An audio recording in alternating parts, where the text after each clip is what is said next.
విజయనగరం జిల్లాలో తెలంగాణకు చెందిన జర్నలిస్ట్ కె వెంకట్రామ్ రెడ్డికి బొబ్బిలి కోర్టు 14 రోజుల జ్యుడిషియల్ రిమాండ్ విధించింది. మంత్రి నారా లోకేష్ రెడ్ బుక్ పై వ్యంగ్య వ్యాఖ్యలు చేశారు అనే ఆరోపణలతో నమోదైన కేసులో పోలీసులు ఆయన్ని అరెస్ట్ చేశారు.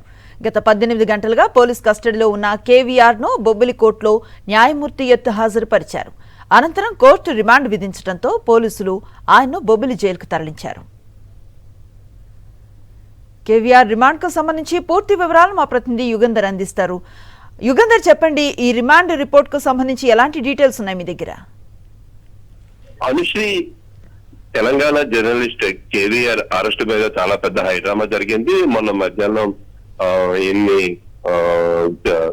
హైదరాబాద్ సరూర్ నగర్ పోలీస్ స్టేషన్ పరిధిలోనే ఆయన ఇంటి వద్ద అరెస్ట్ చేశారు. అరెస్ట్ చేసినప్పుడు కూడాను చాలా ఆ కుటుంబ సభ్యుల మీద దాడి చేసినట్టు వ్యవహరించారు. మట్టిలో వెళ్లారు. కనీసం పోలీస్ యూనిఫామ్ లేదు. యూనిఫామ్ తో పాటు ఐడెంటిటీ బ్యాడ్జీ లేదు.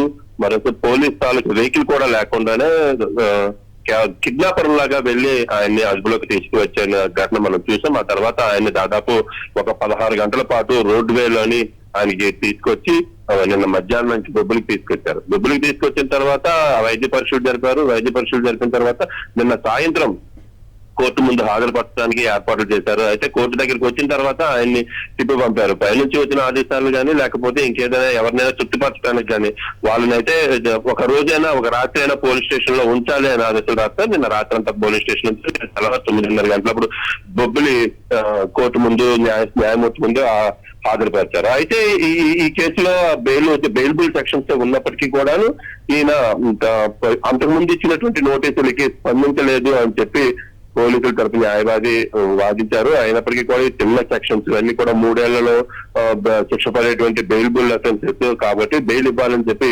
కేవీఆర్ తాలూకా న్యాయవాది కూడా వాదించినప్పటికీ కూడాను న్యాయమూర్తి 14 రోజులు రిమాండ్ ఇచ్చారు. ఆయన్ని బొబ్బిలి సబ్ జైలుకి అయితే తరలించారు. Right, thank you Yugandhar. మరిన్ని అప్డేట్స్ కోసం ఛానల్ ను సబ్స్క్రైబ్ చేయండి. నోటిఫికేషన్స్ కోసం బెల్ ఐకాన్ పై క్లిక్ చేయండి.